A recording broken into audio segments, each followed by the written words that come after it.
Well, welcome everyone. It's good to see you all this morning. We have here a presentation from about the Columbus uh, Climate Action Plan, and there's a draft right now, and OSVC is very pleased to host this meeting. Ohio Sustainable Business Council is a statewide organization. We work on public policies that support a vibrant and sustainable economy for Ohio. So responsible businesses, organic businesses, and also business leaders who are eco-minded, they gravitate towards the Ohio Sustainable Business Council. We are hosting this with Simply Living, and we have Kathy Cohen-Becker, who is the new executive director of Simply Living, a Central Ohio organization. Kathy, do you want to say a couple of words about Simply Living? Sure. Thank you, Maida, and thank you to Alana and Dave for being here and doing this event. As Maida said, my name's Kathy Cohen-Becker. I'm the new executive director of Simply Living. I've also been a longtime activist with Sierra Club's Ready for 100 campaign, which asks cities to commit to 100% renewable energy, and have worked with Alana and Dave on the Sustainable Columbus Advisory Committee. But I just wanted to tell folks a little bit about Simply Living before we get started. Our mission is to connect people to learning opportunities that promote community sustainability, environmental awareness, and our local economy. We launched in 1992, so Simply Living's been around for a while and has been collaborating, networking, and partnering with allies this whole time. Today, Simply Living is a hub in Central Ohio for information about living sustainably and about resources for making our community more resilient and visionary projects that challenge the global consumer culture. We have a great community calendar that Chuck Lynn puts together and Rita Hayter puts together. It showcases educational opportunities to address all aspects of sustainability, from recycling to renewable energy, local food, farming, transit options, and the benefits of shopping, eating, banking, and investing in the local economy. There's a weekly Be the Change calendar with news and resources, along with newsletter articles. And we try to help answer the critical questions of our time as we face climate change, income inequality, and the need to transition to a culture rooted in ecological values. And we're looking at what can each of us do to make a difference? How can we be part of the solution? So Simply Living often partners with the Ohio Sustainable Business Council. One of the initiatives is the new Ohio Public Banking Coalition to create a paradigm shifting strategy for investing in local communities. We're also expanding a database of locally owned businesses, and we have documentary films and local solution series available each month. And we're also working on new partnerships to create dialogues about sustainability in our opportunity neighborhoods of Columbus. So stay tuned for more on that. And you can find out more about Simply Living on the website at simplyliving.org. And with that, I'll send it back to Maida. Thanks, Kathy. Appreciate it. I want to introduce Alana Shockey. She is from the City of Columbus. She is the Assistant Director of the Sustainability Office. And Alana, I'm just going to hand it right off. Good morning, everyone. Thank you, Maida. Thank you, Kathy, for those introductions. And thank you to the OSBC and Simply Living for inviting us to this conversation. You know, I think I can speak for both Dave and I, these opportunities to speak directly with folks that care about sustainability is really helpful to us, right? Because our sustainability team is a handful of folks, and any time that we're able to activate you all and get you interested in helping to understand the work that we're trying to do, but also to work to, spread the word about the work that we're doing so that we can get input from additional businesses and residents. It's really helpful to us. So really, Maida and Kathy, we want to thank you for this opportunity, as well as Lynn. I know Lynn was integral to getting this all set up. So I'm going to attempt to share my screen now. It's always a wild card, because we use WebEx mostly within the city. And so every time I use Zoom, I gotta remember how I'm doing it. Is everyone able to see my PowerPoint? Yep, okay, awesome. So I wanted to spend a little bit of time today talking to you guys about the Sustainable Columbus Climate Action Plan and the resident engagement work that we're involved in right now for the Climate Action Plan. I know many of you are aware that this Climate Action Plan has been in development for quite some time, but others of you, this might be new information. So wanted to spend a little bit of time explaining the resources that we currently have available on the website, and the timing of this could not be better because we are currently seeking resident engagement, but that doesn't mean just for residents. Happy to have input from small businesses like yourselves and others who are often, you know, if you're not living in Columbus, you're certainly working in Columbus or playing in Columbus, and so it's helpful to have all of this feedback as we move forward in future drafts of the Climate Action Plan. So right at the perfect time, timing is about to end. We have until March 31st to collect feedback from the community. After that, we will go back and we're going to review that feedback and hopefully put together a really strong climate action plan that everybody sees their fingerprints on and can feel excited about implementing moving forward. So on our website, we have 3 different ways that our community can engage with our climate action plan.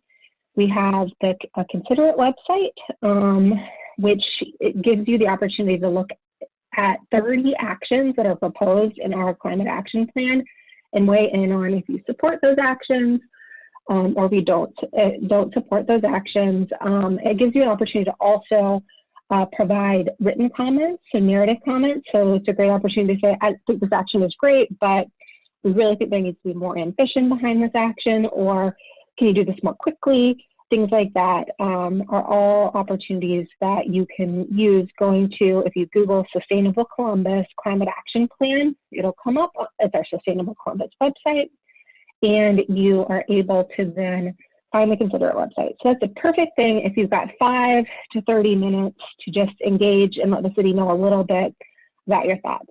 I'm going to take you through today our deeper level of engagement so that you can kind of get a sense of the toolkit that we have created. This toolkit is open for anyone to use. So if you're inspired today after this conversation to have further conversations within your offices, within your communities, within your peer groups, we really want you to use these resources. That's why we created them. There is the toolkit that I'll be using today, as well as scripts that are online and a notes page that you can use if you're a host to write your notes and submit them back to me. So without further ado, I will move through the climate action plan toolkit here. I'm not going to go as slowly as you would go if you were a host of the toolkit, because everyone knows we're really just trying to get to the main show of Day of Celebrezze here. So, so I'm going to, there will be points when otherwise, if you were implementing this toolkit, you would pause and you would spend more time really harboring hopefully some good discussion. And there are some videos that I'm not going to play, but I want to give you a taste of what is included in this toolkit and how the city is trying to engage at this deeper level with residents and businesses. All right, so we begin at the beginning. For many folks, especially folks that have not been as engaged in the sustainability and climate change work in the past, we want to start at the very beginning. So we start with the trusted face, Bill Nye the Science Guy, and we have him give a 4-minute video overview of what is climate change. All of you all are experts in this, so I'm not going to try to reiterate or play Bill's video at this moment. But the really important emphasis also that we put on this slide is the idea that, what the words of former President Barack Obama, right, is we're really the first generation to feel the effect of climate change and the last generation who can do something about it. So it's really important for us as a community to be bold, to take action now, and to think about what we can be doing to address climate change. And then the note, which we're really trying to build into every aspect of our sustainability work, but particularly when we talk about climate change, is that climate change disproportionately impacts low-income residents and communities of color. And so it's really important for us to have those voices heard as we go through our planning process. Okay. So why now? Why does this matter, right? We talk about the Columbus Way a lot in Columbus. And when we talk about the Columbus Way, we often talk about how, we are able to come together as a community, and we collaborate better than most communities between the business community, the government, education, and our nonprofit sectors.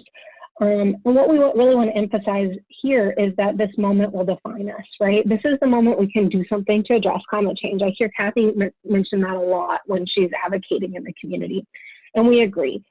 But to do this, we have to think big. We have to actually take action. We can't create a plan that's going to sit on the shelf, and we need you. Because many of the actions in the Climate Action Plan are not things that the city can do alone. So as we're looking at each one of the actions in the Climate Action Plan, we're looking at these 4 items, these 4 categories, and we are judging our actions against these things. Does this action advance climate justice? Does it improve human health? Does it improve environmental quality? And does it improve economic prosperity in our community? Each one of the actions that you see on the Consider It website are ranked, are scored as a matrix that includes these 4 categories. So then another video that we include in the toolkit is an explanation of what is environmental justice. And this is really important as well, because this is, the heart of why Mayor Ginther cares so deeply about climate change, is because he views climate change as an environmental justice issue.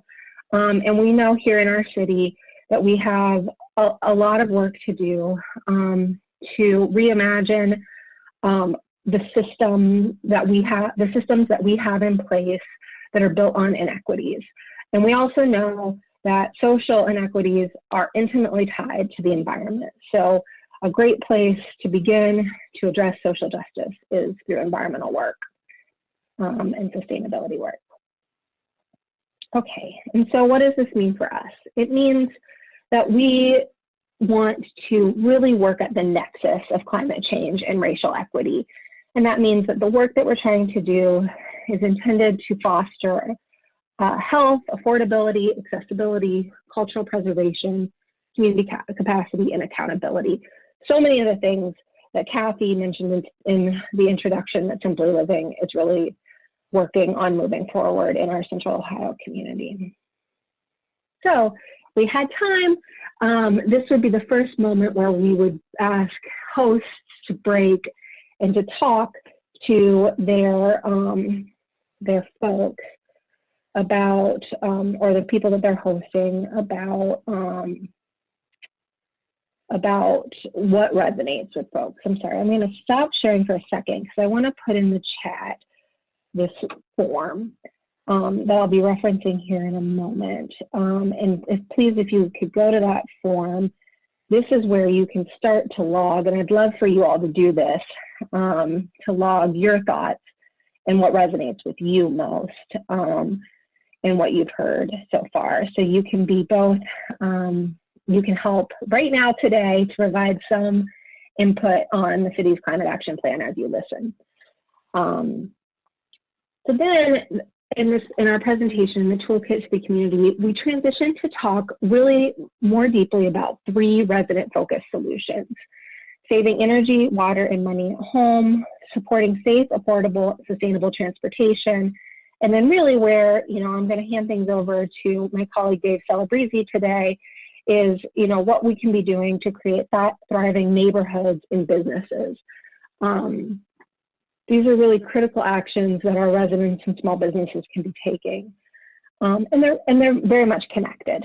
So first, you all have heard a lot from our Office of Sustainability in the past several years about work that we can do together to save energy, water, and money at home. But we certainly just scratched the surface, and there's so much more that we need to do. So we currently, in our climate action plan, have a goal for residents in Columbus to use 10% less energy annually by 2030. And what that might mean in a residence includes any or all of these, these energy efficiency and water upgrades, renewable energy opportunities that really start to save energy and water at home. And I have to give credit to my colleague Dave and my other colleague Tiffany Kahn for putting this together, but this is a nice example of just some of the things that can be done in an individual residence to make the residents more energy efficient, water efficient, and to ultimately help them to save energy and water in their homes. So then, after kind of going through some of these examples in the toolkit, like installing water-saving shower heads, or installing efficient dishwashers, or Energy Star appliances, the next thing that we do is turn it over for some discussion. And this is where, again, I'll invite you all to go to the forms, the Google form. So once you've clicked on it once, all of the information is there. You don't have to go to the form again. You're just going to click through to different pages. And what you'll be able to do is help, again, provide some input to Dave and I today on these 4 or 5 questions, right? Is how might reducing energy and water affect you and your neighbors? And then really the thing that, has been often lacking in the conversation that we're trying to bring out with this toolkit is understanding how this solution might affect residents that are low income, elderly, youth, or members of communities of color, and what barriers might exist for residents to reduce energy and water use, right? The goal here is really to get some really rich feedback for the city so that as we design programs to implement our climate action plan goals, those programs take into consideration how different communities might be affected differently by the actions that we take, and how we can reduce barriers. Again, this idea of reimagining our system so that everyone can benefit from the programming and opportunities that the city brings forward, but also community partners like yourselves bring forward. And I know I want to give Dave good time, so I'm cognizant of the clock, but the next action that we take residents through is talking about mobility solutions. And this is one that we've had, we've had great success as part of our Smart Columbus program, reimagining what transportation might look like in the city of Columbus. But we, again, have much, much more to do if we're going to reach our climate goals. And transportation is a particularly tricky area of work because of the fact that we're a growing community, and people are a growing community without a really robust mass transit system. And so through our Link Us initiative, we're beginning to really think about what our rapid transit corridors will look like in Columbus. CODA has been a great partner to us, continuing to think through new options. Our Smart Columbus team has been integral in integrating electric bikes, facilitating additional bike share options through our POGO program, and then also, helping to get electric scooters on the streets for us.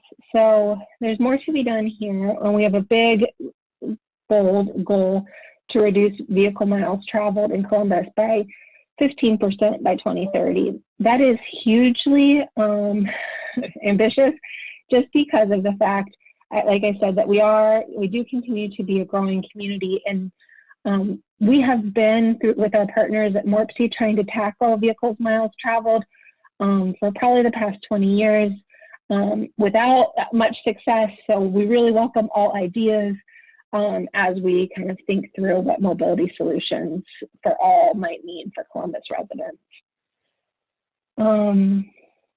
So again, here's an opportunity. I hope you all have pulled up that Google form in the chat to respond and let us know how might expanding bus routes, building homes near jobs, or taking other modes of transit affect you and your neighbors. These are always the same questions, right? It's, okay, so how might it affect you? And then taking a step back, how might it affect our low-income, elderly, youth, and members of communities of color? And then really specifically, what barriers to residents exist in reducing vehicle miles traveled in our very car-centric Columbus community? And then how can the city help to reduce those barriers that have been identified? The last area of kind of deep engagement in this toolkit that we're asking for hosts to really get from residents is to get a sense of how the climate action plan should support local jobs and businesses. And this, again, is a goal that we think is an ambitious goal, but want to hear from others, right? Our goal is to have 10,000 clean energy, energy efficiency, clean transportation, and sustainability-focused jobs by 2030. And this is, done in many ways, but one very important way is by growing our GreenSpot business program. You can see at the map on the right just how robust of a GreenSpot business program we do have. But you can also see that there's more growth that can happen, more businesses that we can be bringing in as we continue to grow the market for clean energy, energy efficiency, and other jobs, right? Other businesses and jobs in our community. So before I hand it over to my colleague Dave, just want to ask you again on that Google form to go in and answer the same questions here, right? This is, I think, where your input will be absolutely critical to the discussion in the climate action plan is, how might clean energy and sustainability focused jobs affect you?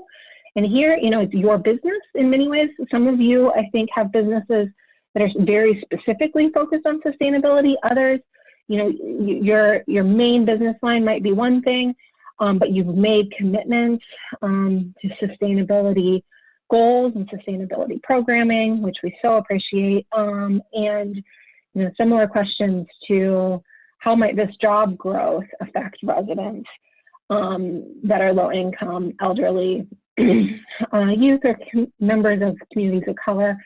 Here again, I think it's all about being intentional, right? We want good, well-paying jobs, and we want them to be opportunities for all residents in our community, not just a select few. So how can we be intentional about that? With that, Dave, I will turn it over to you and just thank everyone for giving me a little bit of time to explain the climate action plan and tell you today, our commitment to you is that we will take this feedback very seriously, and we will work to adjust our climate action plan based upon what we hear from folks. And so that's why this engagement is so important to us. But even when this piece of the engagement is done, we really want to create an ongoing feedback loop with residents on our climate implementation planning, right? Because this is a living plan. Just like I said at the very beginning, it's not intended to sit on a shelf. It's intended to be an action-oriented plan. And so that means that there's a lot that you'll see in this plan that might look pretty high level, but this plan is our North Star that will help us to develop programming. And as we develop the programming, we really want to continue this feedback loop with folks to help us refine the programming and make it better. So, as I mentioned before, this is the Consider It website link. Dave's going to talk more about GreenSpot, but you can reach my colleague Jenna and I at our email addresses below, and then the full climate action plan is on the Sustainable Columbus website. All right, Dave, I will stop my share and allow you to begin. Great, thanks. Thanks, Alana. Thanks, Maida, Kathy, Simply Living, OSBC, for giving us this opportunity. Alana mentioned earlier on, just so you know, I have been known to give a presentation where at least one person fell asleep and they were in the front row, and another one where at the end I literally heard crickets. So I'll try to be more engaging then. Can you all hear me okay? Thumbs up? Okay, let me go ahead and share my screen. It's taken me about a year to learn how to unmute myself, so slow and steady, right, wins the race. All right, let's see if we can't get this into the presentation mode. Can you see it in presentation mode? Awesome. So as you all are very familiar with GreenSpot, I'm going to talk a little bit about GreenSpot and a little bit about our business program, business resources, and yes, there is quiz questions throughout. So, but that's all right. This is an ungraded presentation or an ungraded quiz thing. So I think we're probably all on the same page when it comes to this. Like, what does sustainability mean to you? It means a lot of things to a lot of different people. Like for us at the city, what it means, and probably to you too, is when you have environment, economy, and people, equity, all moving forward in the same direction. That's when you have sustainability. If you don't have those three things, those three pillars going in the same direction, you really don't have sustainability. And in order to be competitive as a community, you know, for businesses, you really need to embrace sustainability. So GreenSpot is part of Mayor Ginther's Sustainable Columbus 2030 agenda. I won't read all these here, you can kind of see it there, but GreenSpot is one of the 4 strategies to help meet that vision and meet those goals. So for our goals in GreenSpot, we want to reach 40,000 members. So right now we're a little over 20,000 members, and we want to double that, if not, you know, more. Like this is, I kind of view this as the basement, right? Not the ceiling. So, and we're going to need everybody's help to do that. We're going to need our community group members to do that. We'll need our business members, everybody to kind of come together. And it's not only educating folks, but it's giving them the tools in order to be sustainable. I kind of give our recycling program here as an example where before we had residential recycling, the recycling rate in Columbus was very low. I want to say it was like 5% or something like that. And then afterwards, the participation rate was very high. I think it was like 70-some%. And it's because we gave people the tools to be green and we made it easy. When you do those two things, you know, most people will do the right thing. So another thing we want to do is increase our GreenSpot Neighborhoods program. I'm not going to spend too much time on that just because, again, this is more of a business focus. And we want to improve our internal and external engagement and really have value added for our existing members. So GreenSpot is a program that was started in 2008. It's meant to really inspire, educate, and recognize household businesses, community groups, now neighborhoods that embrace sustainability, that adopt sustainable practices. We look at 5 different areas of sustainability, especially when we were talking about businesses. We're talking about informing and engaging their employees and their clients. We're talking about conserving and protecting water, conserving energy, reducing waste through the 3 R's, and green transportation. We also have some green cleaning in there as well. You can see the numbers there. I won't read those, but our members choose from an array of options to be green. And, you know, as much as I like to think GreenSpot is like totally comprehensive, there are things that are not in our application that people and businesses do that are green. So we do have an other section where they could write that in. All right, so this is the first quiz. How much water did the 3 water plants operated by public utilities treat to make our water safe to drink in 2020? Is it 41 million, 51 billion, or 55 billion? You can either type it in the chat or just kind of think about which one. You can see the stars there on the map are where our different water plants are.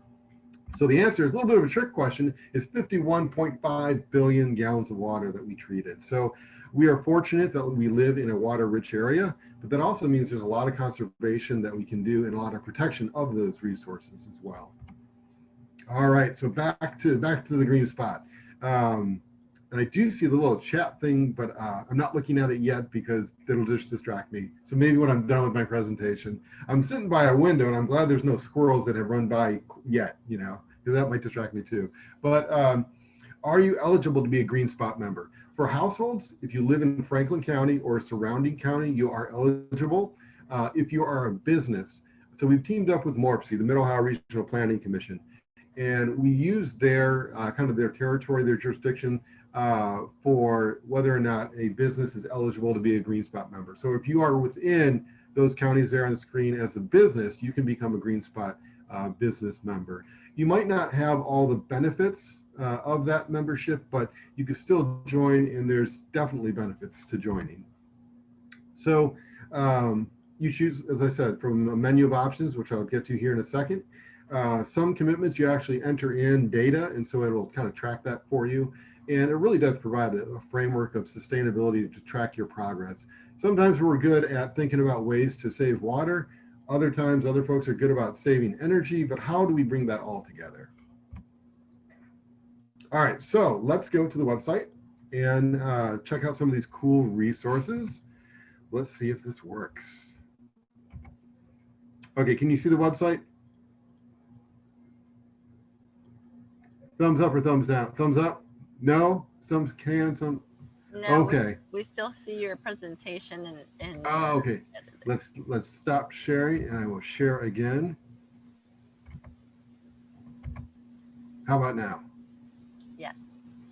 Awesome. So this is the GreenSpot website, and you'll see over on the left-hand side, we have our quick links. So, you know, to Sustainable Columbus, we have our Backyards program, our Green Spotlight Awards, which we actually have our GreenSpot Advisory Board has determined who the next Green Spotlight Award winners are. And the winners are, you'll have to wait. You'll have to wait and find out. So, but they have been chosen.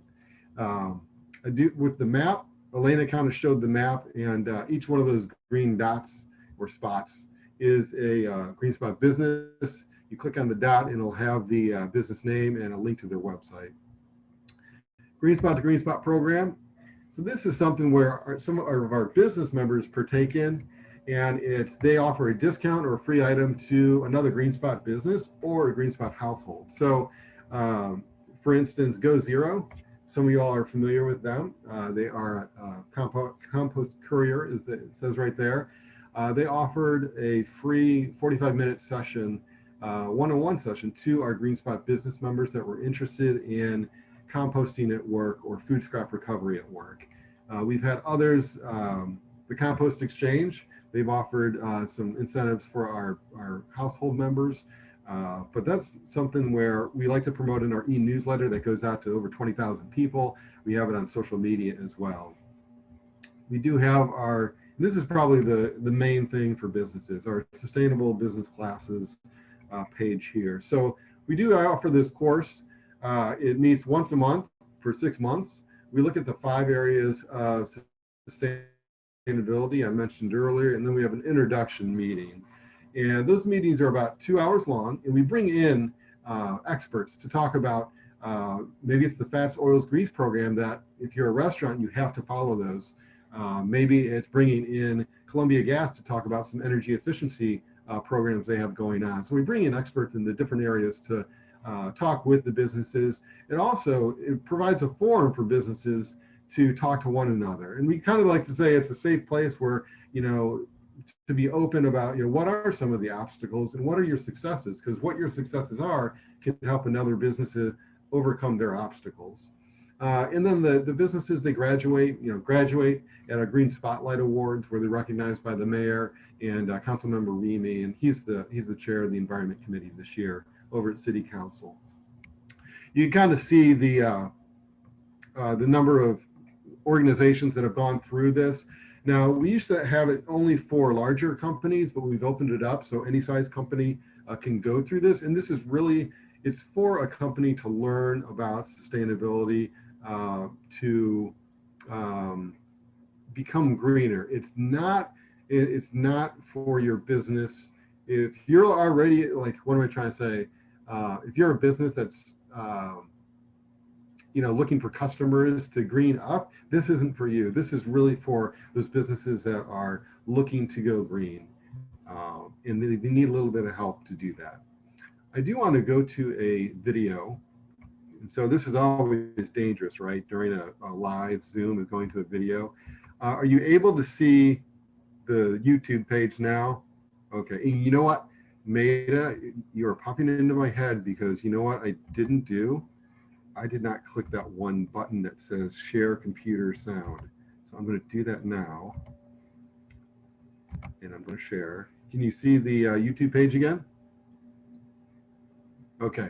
Give me a thumbs up if you could hear the sound when I play.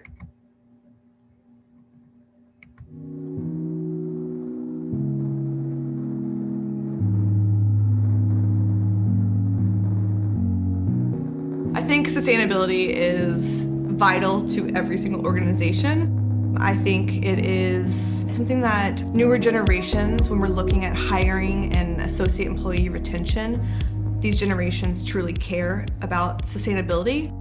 So I think having a dedicated sustainability position has meant that there's at least one person that everyone can go to for any help. Just being in the room, it's top of mind for everyone. Anything that you do with sustainability, or energy for that matter, really has to do with behavior change, and you need someone to really champion that and be that voice for the organization, and just kind of project manage. Customers and colleagues we've been finding really care about what's happening to our environment, and we want to make sure that we're doing our part to reduce our carbon footprint within our own facilities, and just enhancing our sustainability mission throughout the marketplace. Our goal is to be one of the premier craft breweries and taproom experiences in Central Ohio. Sustainability is just one of the pillars that we use to reach that goal. Things have changed so much that people want sustainability everywhere. This is our Gateway Center facility. It's our operations center. There's many great sustainability attributes in this facility.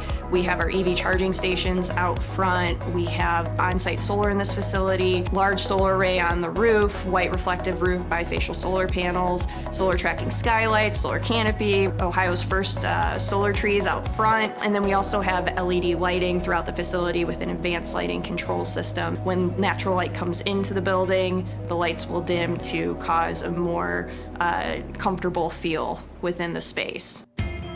Here at our new Blum Administrative Campus, we have 15 charging stations. We've seen that if we have charging stations at a work site, our associates are more willing and more encouraged to then go out and buy electric vehicles themselves. We have implemented advanced lighting controls. We've also centralized our waste stations here.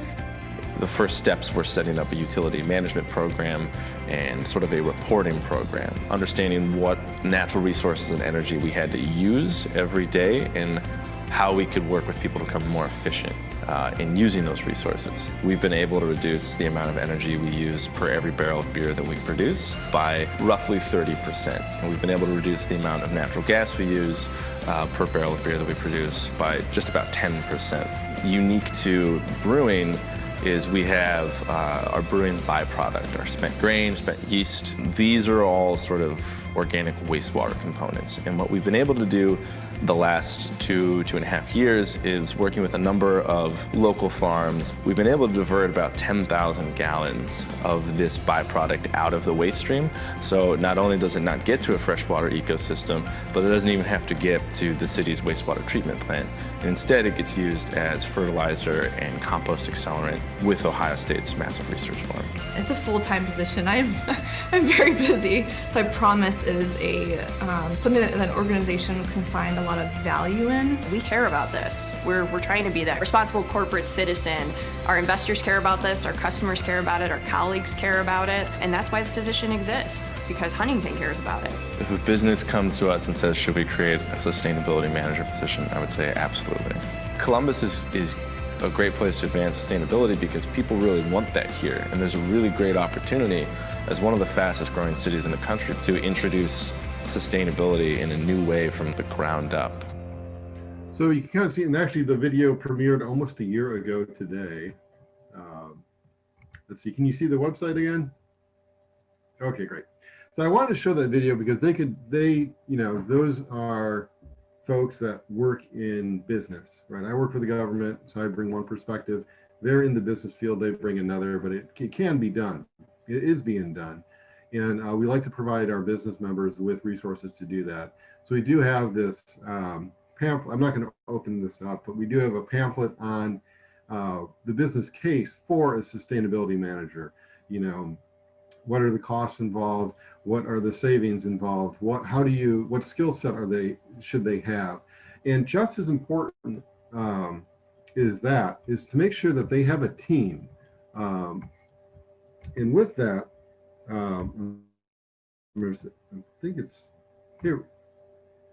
Here we go. How to start a green team at work. So it's really important to make sure that at your place of work you have people involved, not just necessarily one person who's working on sustainability. Maybe it's part of their job, but maybe there's somebody else who's also working on that.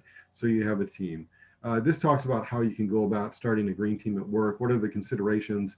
What departments or who in different departments need to be on the team. And it really is kind of a top-down, bottom-up type approach with it.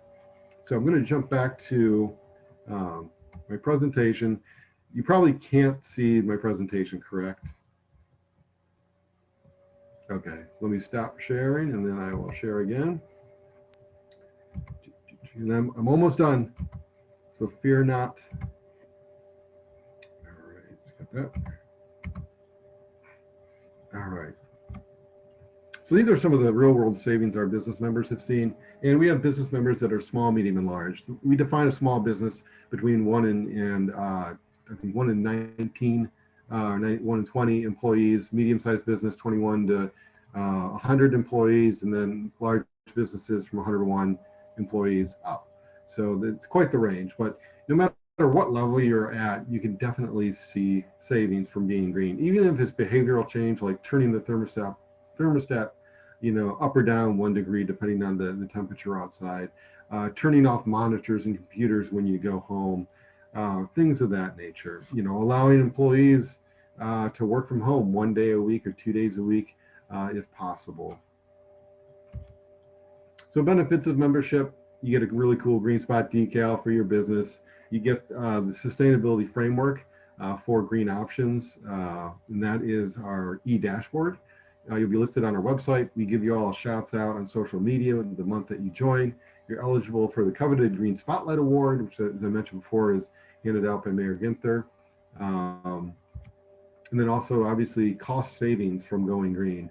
And it is taking a step-by-step approach. Everybody would love to do, well, most people like myself would love to do everything at once. But like in a business, sometimes you can't do that. So you need to develop a baseline data first, so if the measures you're going to take later on are actually working. And that it talks about that in the how to start a green team at work. So I also get a chance to be highlighted on social media. And then I can only see 4 of you in my preview pane right now, but how many of y'all got the GreenSpot newsletter yesterday, late last night? All right, so you probably saw we are highlighting one of our members in there. You also saw Dave has some issues with formatting the times and stuff like that in the GreenSpot conversations. That's why it went out so late. But anyhow, that's one area in which we highlight our business members.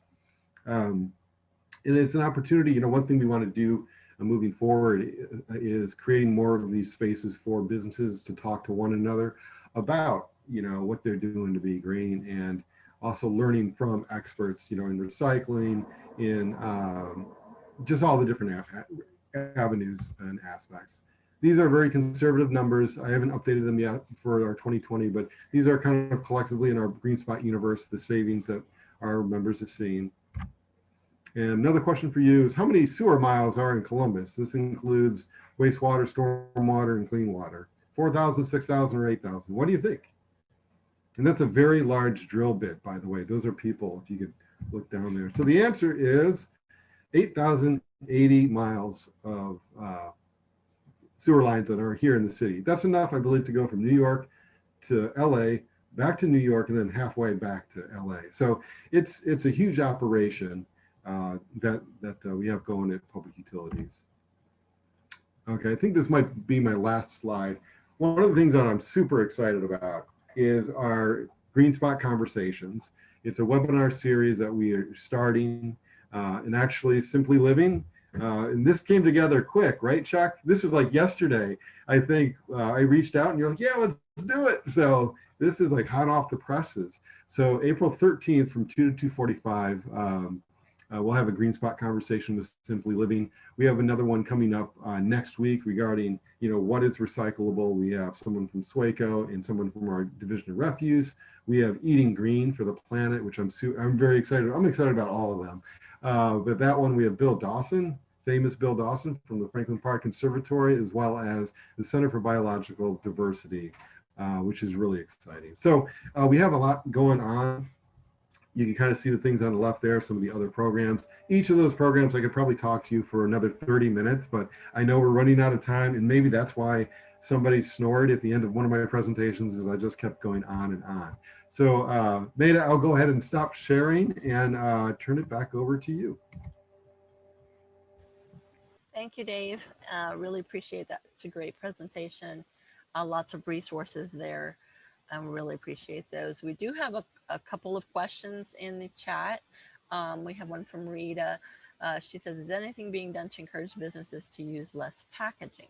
I didn't know if that was one of the milestones in your GreenSpot. Is that something you can speak to? Sure. So it's a really good question. It talks to the manufacturers in the room, so to speak, right? I know there are national efforts in our Division of Refuse administrators, part of those discussions too, to encourage the large retailers, the large manufacturers to make less packaging and make the packaging consistent, right? Because you'll get a package and maybe there's bubble wrap in there, but there's also cardboard, and folks who are not in the know, they might just be like, well, it's either all recyclable or it's all not recyclable. So having consistency, I think, is important. I do think we have on one of our commitments for the businesses that they could check is to like reduce the amount of packaging, and also to encouraging them to contact their suppliers, and encourage their suppliers to have less packaging or reusable packaging, things like that.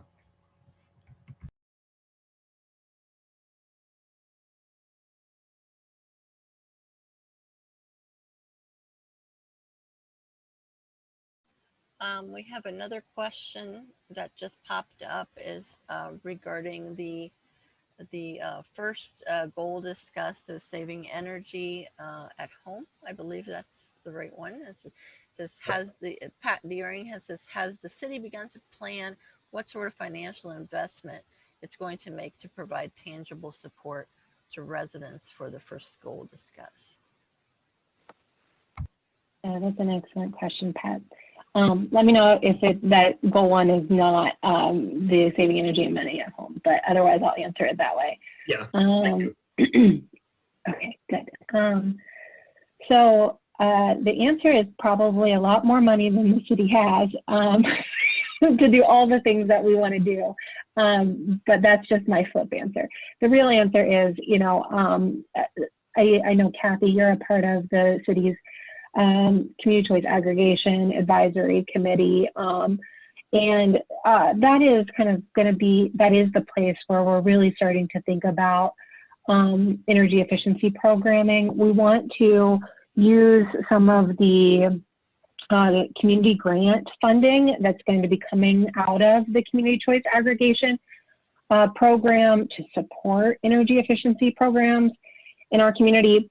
But when we talk to other cities that have done really well at this, the funding comes from, it's a layered approach, right? So, the funding comes from the city, the funding comes from investor-owned utilities, and, it comes from other resources or foundations or philanthropies to really bring everything together, in addition to the federal weatherization funding.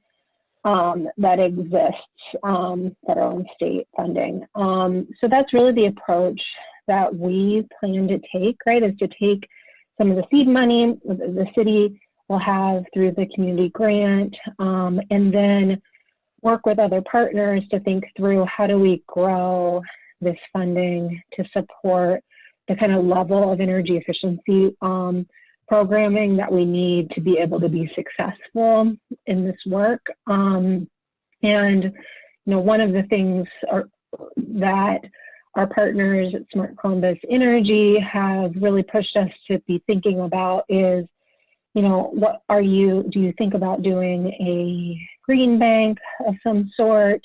Do you think about bonding that, specifically clean energy bonding? Do you think about, at the very least, loan loss reserves for folks? So we're kind of looking at a variety of different potential financial mechanisms to grow the community grant money that will be coming to the city from the aggregation program.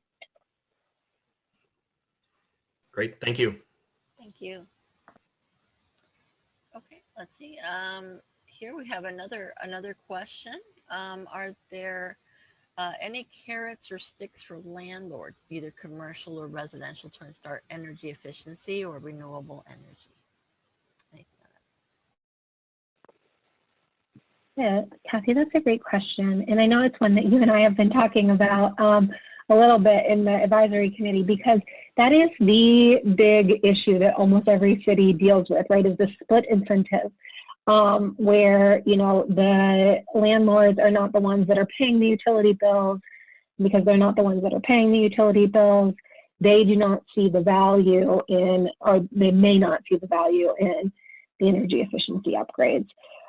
So drawing some inspiration from the city of Cincinnati there, they're trying to address the split incentive with their Warm Up Cincy program. But I don't have a concrete plan yet for how to do this. I think it's one that we want to collaborate and co-create with the community on as we get a little bit further into energy efficiency program development. But I would again say, a lot of that work will center around the aggregation advisory group and the aggregation program, at least initially. Thanks, Alana. That's great. And definitely that's why it's so important to get involved and do the survey on the link, because the ideas that you have in this area definitely count, and they want to hear every idea that we can have. Great. I think this question is for Dave. We have Rita. She's more than happy to approach businesses. Does GreenSpot have a brochure, electronic or paper, that she can share with small businesses in the neighborhood? Absolutely. Rita, let's connect afterwards. We can get you some things. A couple of things is, like, I know our Clintonville GreenSpot neighborhood folks, Ryan Foshi, he's one of the co-chairs there. He actually, I gave him some flyers, I think some other swag too, like maybe some reusable water bottles, but he went to businesses, and I live in Clintonville, so he went around here to businesses and got some businesses signed up. So it was great. So yeah, let's touch base afterwards and see what we can get you.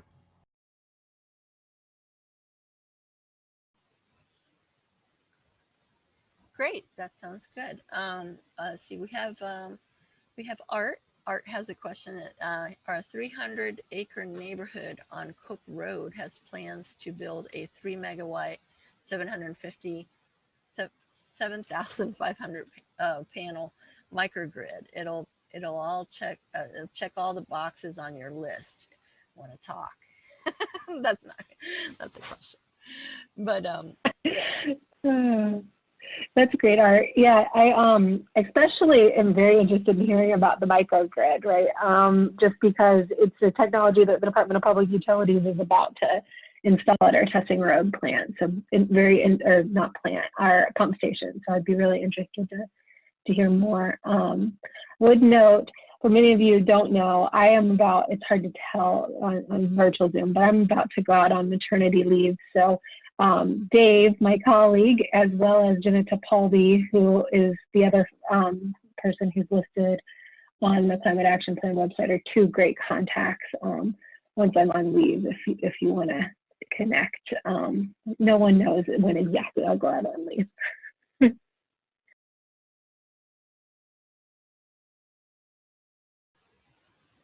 Okay. Any other questions, please feel free to type them in on the chat. And again, I if thought you... I think I saw one asking if the city buildings are GreenSpot members. So I just wanted to address that. So yeah, and it's interesting. So our GreenSpot businesses, each location is considered a GreenSpot. So for instance, like the city of Columbus, all of our buildings are GreenSpot members. Now with that said, we have the run, the whole spectrum, right, of the Coleman Center that's LEED certified to, the building that's been around since, Columbus was founded. And there's always more work that needs to be done. And it's a really, I'm glad, I can't remember who asked, I think Lynn, I think you asked that question. I'm glad that you did, because it does bring up that with sustainability is a journey, and it's always making sure that we continue to move forward and we're making progress at a good clip. Because when you're talking about the city, we have city employees, we have, I think 9,000 employees right now. And as much as I'd like to think they're all like Alana and me in terms of sustainability, they're not. And so it's that constant reminder. So each, for instance, the recreation centers are GreenSpot members, and the gentleman who kind of oversees those, he is the person who's responsible for keeping those, or that account, updated. DPU, we have somebody different for that, but we do try to walk the walk. We have the same, like I said, we have the same struggles that a lot of businesses do, or a lot of organizations that have thousands of employees in. So the struggle is real, but so are the successes. Well, great. If there are any other questions, just feel free to put them in the chat. And again, we'll be saving the chat. So later on, if something comes up, you can always email me. I'm going to put my email in the chat as well. Feel free to reach out. Let's see. I have one more question, and that's from here in my household. Does the city have any plans or ideas about increasing owner occupancy in low-income neighborhoods, both to increase residents' economic well-being and to make the owners more invested in energy savings and resilience? Anybody want to address that? That's a big one, Mita. So I think the other big part of Sustainable Columbus, right, is this kind of idea of interdepartmental collaboration, right? And so when Sustainable Columbus was established a couple of years ago, we put together kind of two different pieces of the work, right? There's the internal work group within the city, which is really intended to get cross-department collaboration on things and make sure that sustainability is a thread that is included in each department, and every department is thinking about their operations from a sustainable lens. And then you have the external advisory group, where we hear from external partners, what they're working on, how we can support them, but also, they hear what we're working on and help us to think through our goals. So I think your question really hits at the heart of our internal working group, and, things that our internal working group should continue to focus on, right? Affordable housing is a major priority for Mayor Ginther, and it is still kind of an evolving focus, as far as what exactly that's going to look like. And so it's our job as city staffers who staff the Sustainable Columbus group to make sure that we're connecting with the folks in the Department of Development and others who are focused on affordable housing. So I don't have a great answer yet on how exactly that affordable housing work is gonna come together. But more of a stay tuned, and thanks for putting it on the radar for us to continue to work together to collaborate on. Great, thank you. That is a hard question. Sorry. All right. If it looks like the chat, we're a lot of questions on there. And we're going to get ready to respect everyone's time here. We're going to keep it pretty short and sweet. Again, we'll put the, Alana, if you could put that link to the survey again in the chat in case anyone missed it the first time, that'd be great. And Dave definitely put the link to GreenSpot on there, and that way folks can take that away. We want to thank you so much for spending the time to present today. And we want to thank Simply Living for co-hosting and everyone. We really appreciate you guys taking the time. Any last questions before we wrap up? Nope.